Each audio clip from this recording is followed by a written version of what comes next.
Thank you everyone for joining us this afternoon. I'd like to welcome you all to our first webinar series. In this series, our team at Lanturn, alongside experts in the industry, will be sharing why your fund or company should be set up in Singapore. So we hope these webinars will give you insight into the current business climate in Singapore. And this afternoon, we'll be focusing on why Singapore is an ideal place to set up your fund.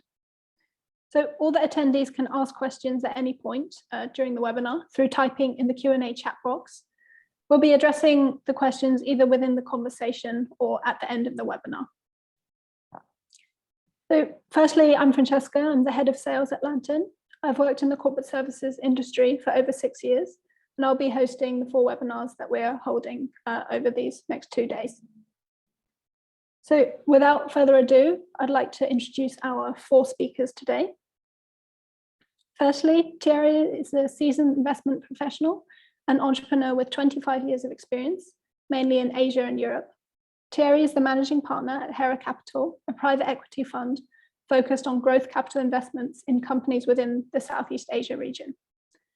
Thierry has also recently founded Shift for Good, a VC fund dedicated to impact investing in the smart mobility and circular economy sectors. Secondly, Martin is the co-founder, partner, and CFO of Genesis Alternative Ventures, Southeast Asia's leading private lender to venture and growth stage companies. Genesis Alternative Ventures was set up in 2018 and has completed more than 20 investments. Prior to setting up the fund, Martin was a founding member of the DBS Bank Venture Debt Group. In his pre-startup life, he worked in investment banking with a focus on M&A and capital markets at Lazard and Standard Chartered Bank. Next, Joel recently joined Linklaters as a partner to establish its investment funds practice in Singapore. He has extensive experience in advising sponsors on the establishment of private funds across various asset managements and various asset classes and jurisdictions, with a particular focus on private equity funds, infrastructure funds, real estate funds, venture capital funds, and hedge funds. Apart from the traditional asset classes, Joel is increasingly working on impact funds, private credit, and digital assets. He is active in the domestic funds industry, having held roles in SVCA and the MAS SAL VCC working group. Joel has been listed for several consecutive years in various legal ranking publications and was recognized in private funds management 30 under 40 of top private equity lawyers. Finally, Chris is the CFO and head of fund services at Lanturn. Chris has 9 years experience in financial audit and financial management and has worked in South Africa, the USA, UAE, and Singapore. Prior to joining Lanturn, Chris spent 3 years working at a Big 4 audit firm and was later the finance manager for a multinational reseller of petroleum products. Chris has an honors degree in accounting and finance and is a chartered accountant. So we're looking forward to hearing all of your insights today. And I'll start with a relatively broad question, which is, what are the key considerations for setting up a fund management company and a fund entity in Singapore? Perhaps we could get Martin's insight on that first. Okay, thank you for having me, Francesca. So like I said earlier, some of my answers here are going to be very biased because I'm Singaporean, and first thing I must say is, some of the key considerations would really be ease of conducting business. I think English being the first language is really a universal language, especially in the asset management space. Safety, these days we cannot underestimate safety, and also the fact that Singapore being an air hub makes travel to whether it's the region or other parts of the world extremely easy. Before the VC sector ecosystem actually took off, Singapore has already been a banking asset management hub for hedge funds and the long-only mutual funds. So therefore, there's really an established ecosystem of professional services providers. For example, like likes of Joel, the legal space here, they're extremely experienced with all manner of fund structuring and all the great legal work that is necessary to keep the funds going. Accounting, tax, compliance, fund admin. There's also custody, banking. So there's that whole ecosystem that's already been extremely established. Then on the soft side, there is that access to investors, whether it's LPs, governments, talent. It's one thing to set up a fund entity, a fund management company. It's another thing to staff it with talented people who see the fund management industry as a viable career path. And then lastly, for us would also be the presence of investable targets in Singapore and in the region. Thank you. Thanks very much, Martin, for that answer. And understand you're Singaporean, so maybe slightly biased, but very true. All of that information you gave. Thierry, do you have anything to add on to that? Yeah, sure. Thanks, Francesca. So yes, I'm not biased, unlike Martin. So this is good news. So you're going to get the true story now. No, I totally agree with Martin about the ancillary services, including indeed legal and all the rest, which is readily available in Singapore, and that makes a huge difference when you set up a fund in Singapore. So that goes without saying. I think the legal robustness of the system here is also pretty key, and it's got an amazing reputation for LPs. So if you set up in Singapore, you will never be criticized by your investors. If you set up in other jurisdictions around, you could have a few discussions around why you choose, not Singapore, which is a de facto place to go. I would actually add MAS, which is the regulator here, which is unusual, but I happen to know other regulators because I used to be in the UK and France. MAS is fairly practical. It's easy to have a discussion with them. I mean, the law is the law, of course, and the regulations, they will not bend. However, it's easy to discuss with them, which makes a bit of a difference. Where maybe I would have agreed with Martin, but a bit less so today, is the recruitment capabilities of Singapore. I think we are all competing for recruitment and I think the finance space in which we belong, but you also have all the MNCs, all the very large funds, everybody else. And Singapore is not getting easier on being able to attract foreign talent. So we're all competing for the local resources, which are of course there, but it's getting harder and harder to recruit compared to what it was before. Would be my reaction today. Not when I came in Singapore 10 years ago, but today I would say it's not a plus necessarily anymore. Thank you for that, Thierry. Joel, do you perhaps have anything else to add on to that first question? Thank you. I had a list, and between Martin and Thierry, I think they put me out of a job because I was checking it off as we went through. But I think I'll pick just 2 points which were mentioned. I think the first one is really Thierry's point about the regulator. I've made this point before in other webinars. We have a unique regulator here in Singapore that's very open to feedback and how to make the industry more attractive. I bear testament to that, as do many other service providers and fund managers, that if you need to have a conversation, if you need some answers or some facilitation, MAS is the kind of regulator that you can go to, have a chat about that. And if they can, they'll facilitate, the outcome for you. So that's point one. The second point is actually examples of that. So I think we have 2 fairly recent examples of Singapore of how MAS has responded to the industry. The more recent one is probably the VCC.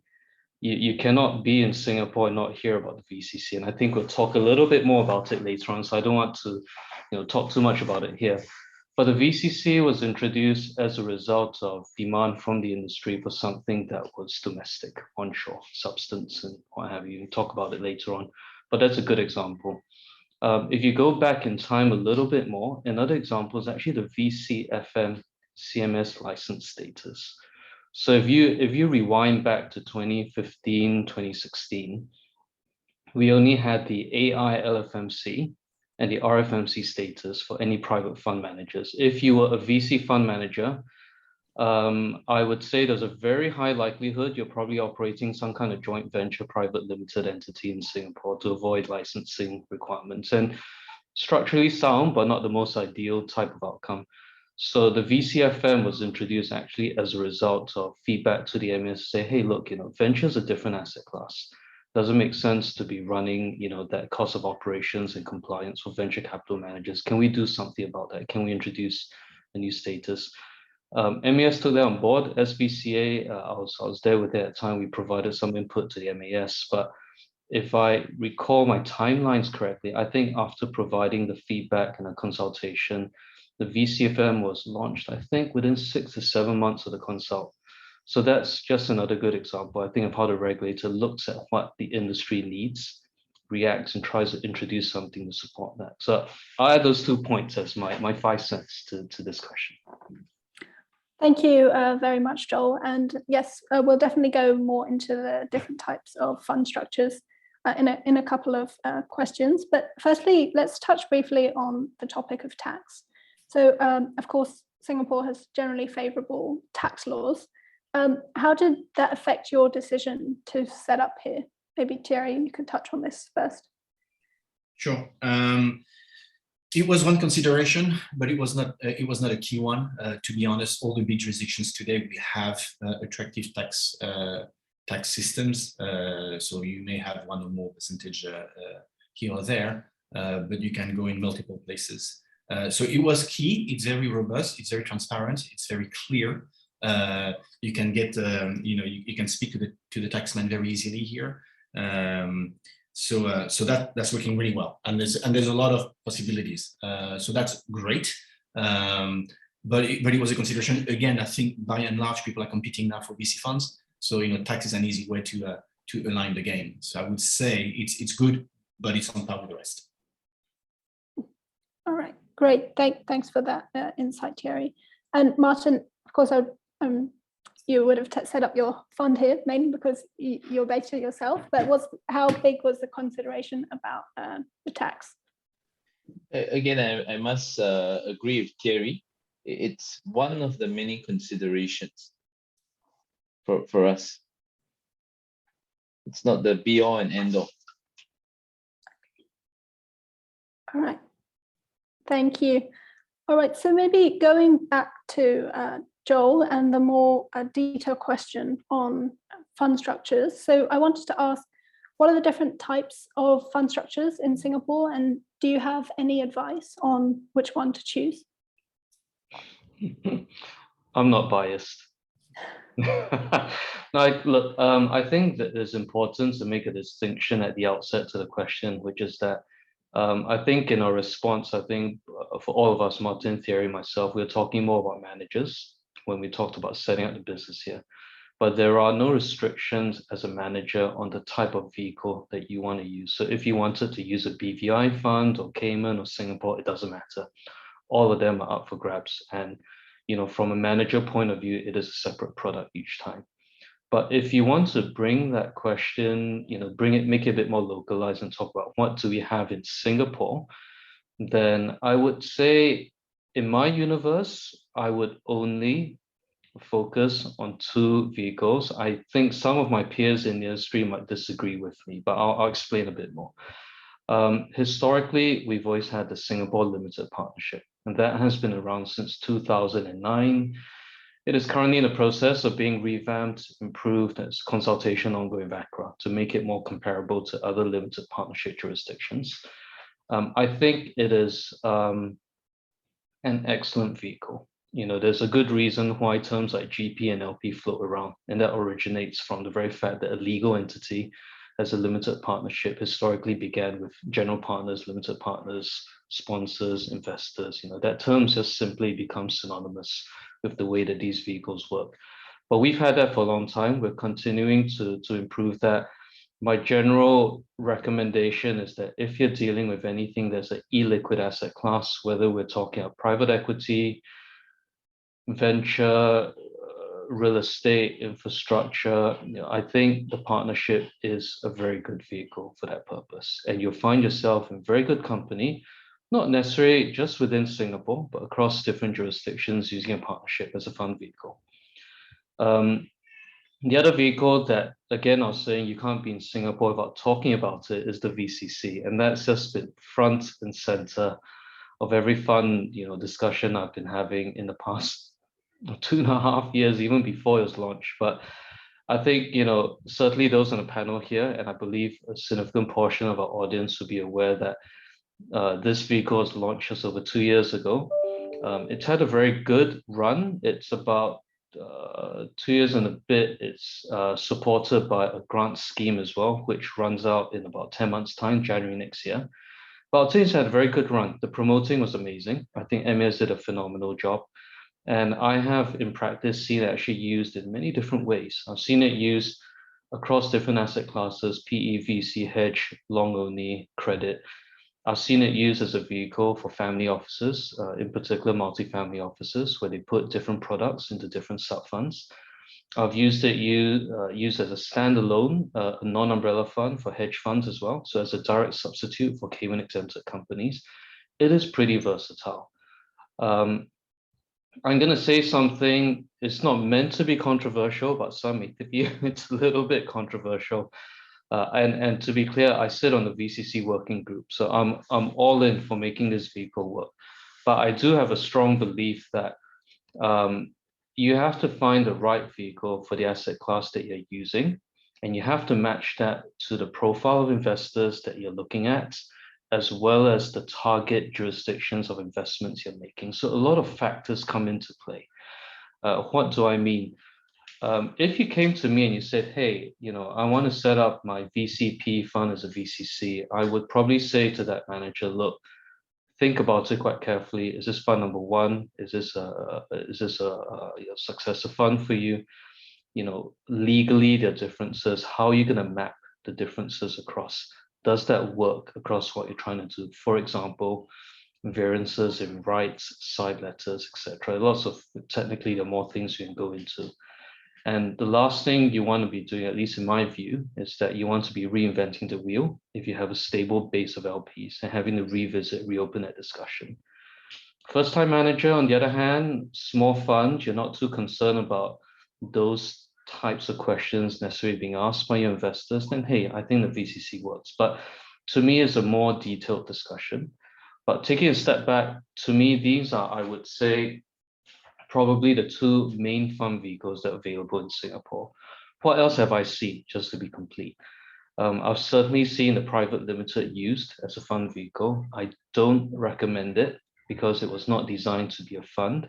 It was designed to be an operating company. There are certain limitations attached to it, confidentiality, cash traps, etc., whatever. It's just not ideal as a fund, to be honest. But for constraints that don't exist now, previously people had to use it, and I understand that. But given the options we have today, I don't think it should remain on that palette of choices. The other fund vehicle we do see from time to time is actually the Singapore Unit Trust as well.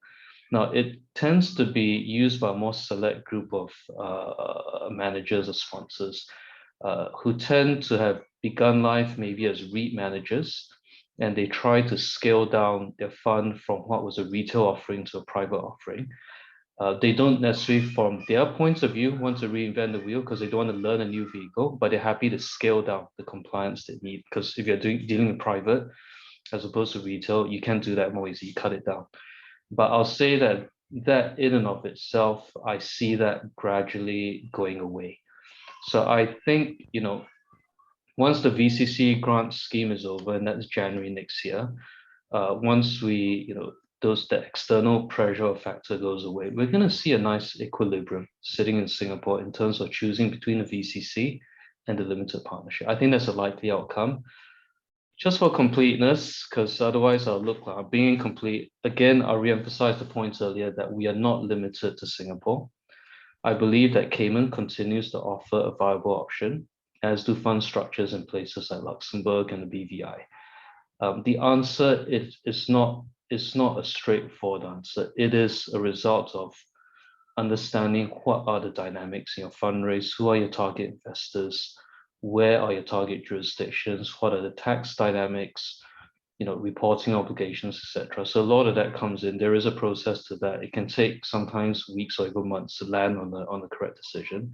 But again, the managers in Singapore are not restricted. So those two are on the table, depending on what you're planning to do. Thank you so much, Joel, for your detailed answer. I think that will be really useful for some of our participants to hear. So thank you for that. Moving on to more of your Martin and Thierry's personal experiences running a fund. The next question we had was, what's the one thing you would have done differently when setting up your fund? Maybe Thierry, you can start with that question. Or do you need some more time to think? I can ask Martin. No, that's okay. That's okay. I can find things. If only I had hindsight, indeed. So as Joel was saying, we are what is called an RFMC, and we are operating with a private limited. So all that Joel says you should not do, we're doing it. And indeed, to be honest, it's there's a lot of limitations. So I completely agree with him. I would say what I would have done differently is I wouldn't have been cheap on the legal fees. Joel is so happy to hear this, but it does require a little bit of knowledge to navigate through the legal systems here, because it's a very rich system. It's whether it's the structuring. So do you use a private limited partnerships? Do you go Cayman? Do you go Singapore? Do you have to be licensed here, as a manager, or do you want to take the plane every time you do an investment decision? I mean, there's a few stuff you need to understand. And you'd rather spend a little bit of money at the beginning to say right, because otherwise you're going to spend a lot of little money for many years to try to fix it. And I guess I would have done a few legal things differently in terms of structuring. That's probably what I would have done. Music to my ears, if I may add. Excuse me? Yeah. Music to my ears. Yes, I know. Thank you. Martin, do you have anything to add on to that? Yeah, it's always easy to look back. Hindsight is perfect, right? But actually what Thierry did say, I think legal fees are one of those things where it's like insurance, right? You want to get the best, and you just never know if there's a contingency. And obviously, not saying we are, paying top dollar just for the sake of it, but I think if you look at it on a dollar cost basis, it's really well worth it to kind of get the most premium services for really what would be the bedrock of what 7-10 year vehicle. I mean, if you want to amortize the cost, actually it's really not too much as well. Joel didn't ask me to say this, by the way. No, same here. Thank you, Martin. So thanks for all of your answers to that. So moving on to, of course, one of the, I think the biggest priority of a fund manager is to keep their investors happy. So we were wondering, what are the biggest challenges you face when interacting with your investors today? Perhaps, Martin, you can go into this first. Sure. I was thinking about that question. I think there's still a lot of legalese baked into any form of documentation, and that being one, and the other thing would be at the onset, the KYC, compliance, due diligence. Your average investor, the ones that are family office, wealthy individuals, they really, this is really not their day job. Like, I mean, they invest in various funds, but to navigate through the reams of KYC documentation, having to provide CTC, some don't even care what CTC means, or like having to show up in someone's office during COVID to sign, to put a wet ink signature. It's those are some of the challenges I've seen in the last 2 to 3 years, and I'd say some of it we do try to alleviate by giving very, very clear instructions, really line by line, point to point. But sometimes things fall through the cracks. I would say that really has been so-called one of the challenges our investors face. Thank you, Martin. Do you have anything to add on to that, Thierry? Actually, I can build on that. I totally agree. So the KYC is not only at the outset, it's now every year or 2 years, whichever way you want to do it, but you have an ongoing KYC. So first, it's not our job to do it. We're not paid to do KYC typically. And of course, we also, burning brownie points. When you call an investor to say, by the way, can I see your passport? Can you send me a CTC of your utility bill or whatever? Honestly, you should not spend your time with your investor doing this. Which is, why, by the way, Lanturn is doing a great job at it. You're doing better. You do it, you technology savvy. We're not so tech savvy. So we would add for wet ink, which is definitely not what you want to ask. If you can do a DocuSign, it's so much easier, and the investor, has a big smile on his face. Of course, you can do DocuSign yourself, but it's so. In my recommendation, really, is it's not your job for the fund manager to do it yourself. Find somebody who can do it well with humanity and with technology. You guys are great for that. Frankly, it's much better. It's a much better use of everybody's time.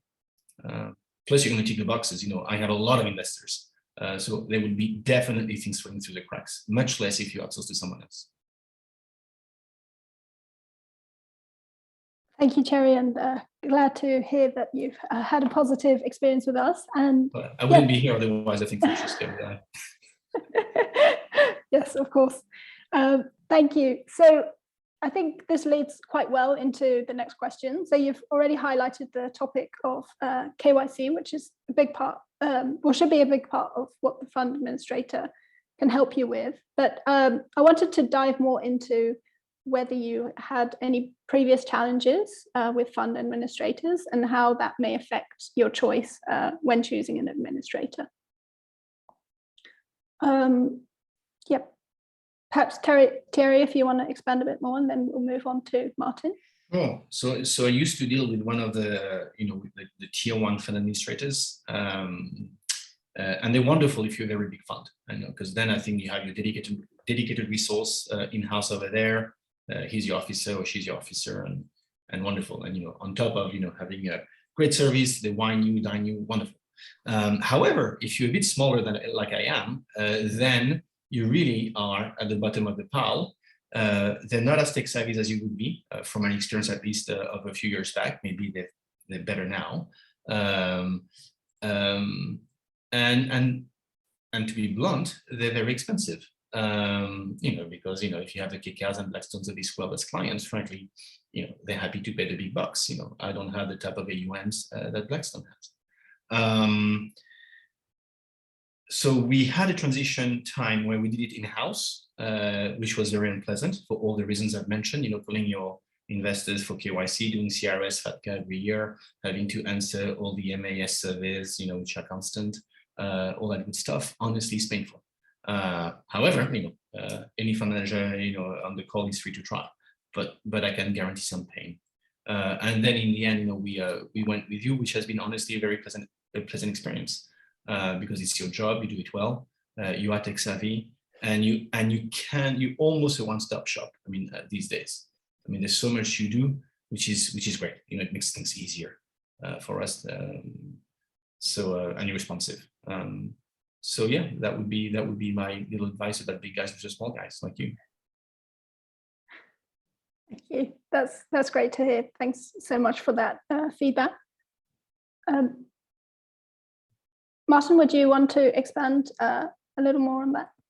Yeah, so Thierry was talking about big guy, small guy. Like for us, small guy, small funds, like Thierry and ourselves, it doesn't mean that our requirements are small. With regulations, with MES, we don't want to be messing around. KYC, DD, recording of transactions, just making sure that the house is in order. It's not a small task. So, and for us, we are on to our second fund now.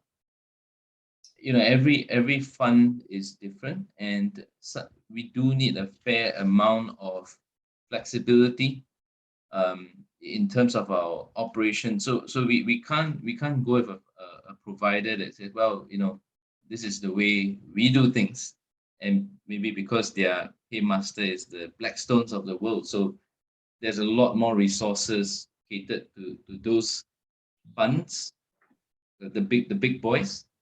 but it doesn't mean that we don't need any customization or any love. And on that front, I appreciate working with Lanturn.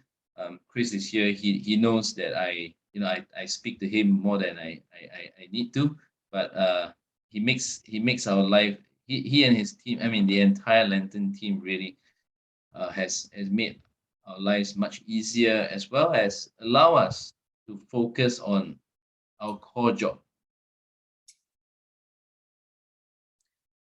Thank you, Martin. That's good to hear.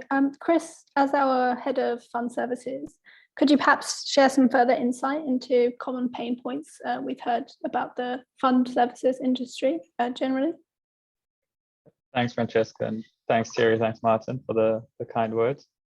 I think when we first started looking at fund services, we did speak to a lot of fund managers. And one of the main issues that we heard was the lack of access to information and slow communication times from the traditional service providers.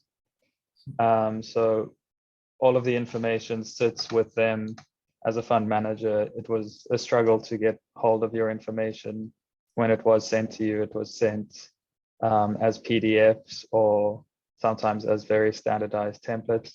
As Martin says, every fund is different and everyone has different requirements for their LPs. And so, yeah, with our LFS platform, that was the main focus when we did develop it, was to give fund managers and LPs access to the information in real time. Also hoping to reduce that pain point quite significantly. And then I think Thierry also mentioned pricing. So the industry standard on pricing is based on your AUM usually, but with a minimum charge. Whereas for us, we like to look at how much work it will actually be and then give you your price based on that.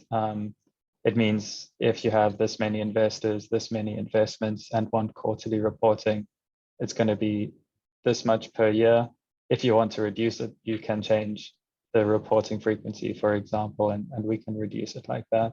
So it really gives, especially new fund managers who don't have that experience, a bit more clarity into what they are paying for and what is impacting their fees. All right. Thank you so much, Chris. So moving on to our final couple of questions, wanted to ask a question for some more practical advice for any of our participants looking to set up a fund. Is there any software that you use for your business operations that helps your fund or your company run much more smoothly?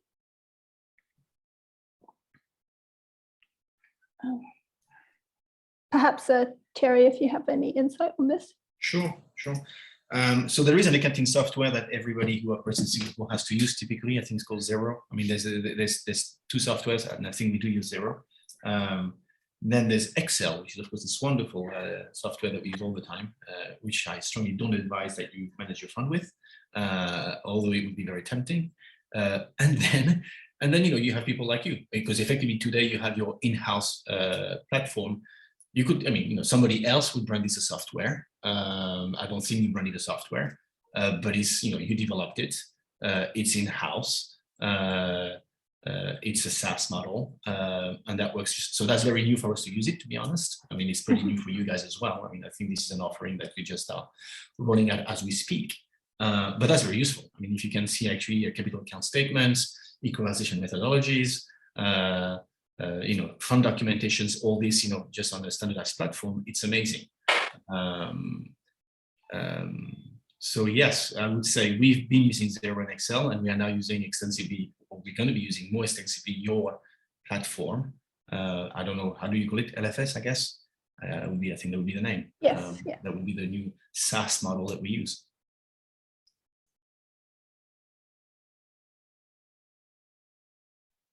Thank you, Thierry. Thanks for that. And Martin, do you have anything additional to add on to that?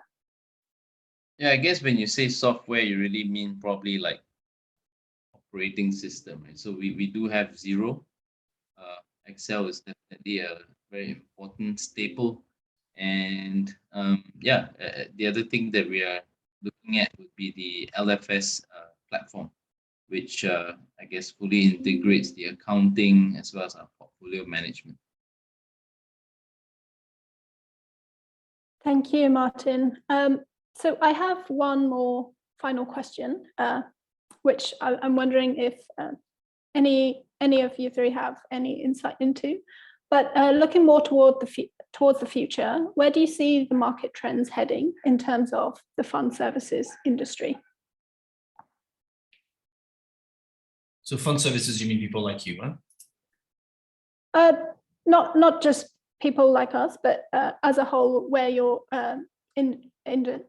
where the industry is going.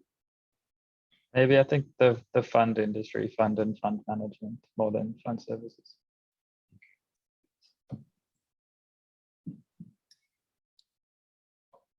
Shall I take a stab first? Go ahead, Joel. I'll make a general comment. I think we're at a very interesting time geopolitically. I think there are dynamics that sit within the region and the wider region, and Singapore sits in a very good place within all that. I think all the capital is coming here, the talent's also drawn here, notwithstanding theory's difficulties. I hope that changes over time. But I think we will see that Singapore stands to benefit. So, for example, situation with Hong Kong, we've seen an increased number of managers set up an office in Singapore. There's generally a trend globally for tax authorities to look more carefully at funds. So substance becomes important. This puts a little bit of pressure on your more typical offshore funds domiciles, but it does mean that having an onshore fund option is a lot more attractive. If you talk about just generally asset classes as well, I think there's a lot to be said for that. Like it or not, and I don't know how much theory and Martin see of this, but the cryptocurrency is becoming very, very topical. I think that different people give you different responses to what they think about crypto, but I think amidst all of the noise, and after some of the noise fades away, we will see some service providers, infrastructure, digital assets remain relevant. Who's going to remain standing after that? And I think we should expect to see that. There are broader trends within ESG as well that unfolds itself, whether through service providers supporting this type of investment, but also in terms of deployment of capital. I think the opportunities for ESG related impact investments are very big in Asia. There's a lot that you can do here from an impact point of view. So I think we'll continue to see that as well. And this is before I start talking about our regular asset classes, your private equity, your venture, long only a hedge and all that. I think that type of work will continue. One thing, and just to close off, so I don't spend too much time talking, is that I think one thing that's a bit more unique to Singapore is that we will also see an overlap between what's traditionally thought of as private wealth type of capital, overlapping with what we are doing here essentially, which is private funds. As Singapore attracts the family office capital to Singapore, you will, or you should expect, certainly for the likes of people like Thierry and Martin, to see some pressures come from there. For example, in the talent space, family offices are known to hire straight out of asset managers and offer something attractive as well. But from a way that the capital flows point of view, I think they'll take up the services that funds traditionally use, your custodians, your brokers. And I think we'll see the family offices also themselves coming out as LPs in their own right. They'll be a very important source of capital for fund managers who are raising capital for strategies. So all that will come together quite neatly, I think, here in Singapore. So I think a couple of things to look out for, but all this, I reckon, within the next 3 to 5 years, we'll see it coming together.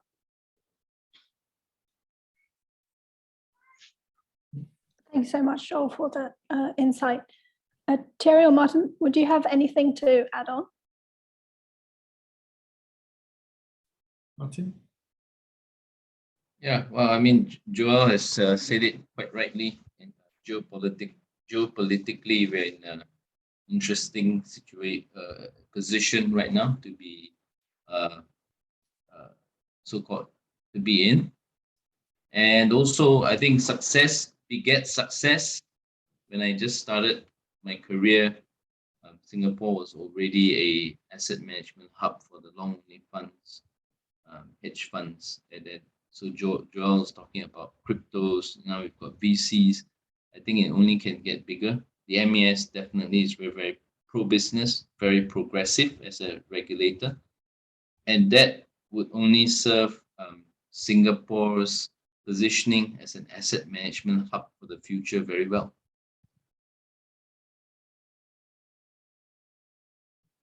Yeah. So just adding on to your very good insights. Asia today seems to be kind of a winning region. You know, if you look at what's happening for our industry, so it's probably as of today at least, you know, the seemingly winner or benefiter. We'll see whether whether China allows this to continue that way. It seems that small funds like us are able to still exist, and by small I would say less than $1 billion under management. You know, there's been rumors constantly that the very big funds, you know, are going to scoop every single penny on the market. I do not see that happening. I do think now that, you know, even if you're a small investor, you can have access to the very large funds. However, it's through a cascade of feeder funds, and the cost of it becomes slightly prohibitive. So maybe they're going to get the act together, but as of today, I don't see that happening. And you know, when you have, you know, pension funds being able to allocate $500 million, you know, to a large fund, you know, why bother, you know, with the very small tickets? So I can see today, I think we can still totally coexist. And for your industries as well, you know, what I'm seeing, which is interesting, is what you do mustn't be that easy, because otherwise there'd be many more lanterns, and I see very few lanterns around, which kind of staggers me, because you know, it's like, how come? You know, because, you know, when it's well done, the way you do it, it's easy to receive. So you're like, well, it looks pretty simple. That said, you have very few competitors, which would mean for your industry, I probably foresee a consolidation, at least in as a first wave, because if it's as difficult as it seems to be, then, you know, people who get it right like you are going to be bought over at some stage, which is okay, you know, as long as, you know, as the service continues to be affordable, fine. But that's kind of something that I could foresee happening for you guys, because there's so few of you around, even in Europe or the US. It's not that easy to do. Thank you, Thierry. Thanks for that feedback. Yes, that's good to hear. And yeah, we do take a lot of pride in being able to provide good service to our over 400 clients. So thank you so much to all of our speakers for giving your time to discuss with us today. So if there is no questions from the participants, we'll just move on to please follow us on our social media and website for content and upcoming events. There'll be more webinars on industry topics in the coming months, and you can stay updated through the Lanturn website or through our social media pages such as LinkedIn.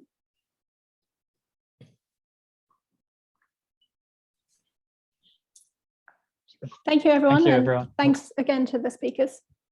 Thank Thank you. you very much. Thanks, everyone. Bye, everyone. Goodbye.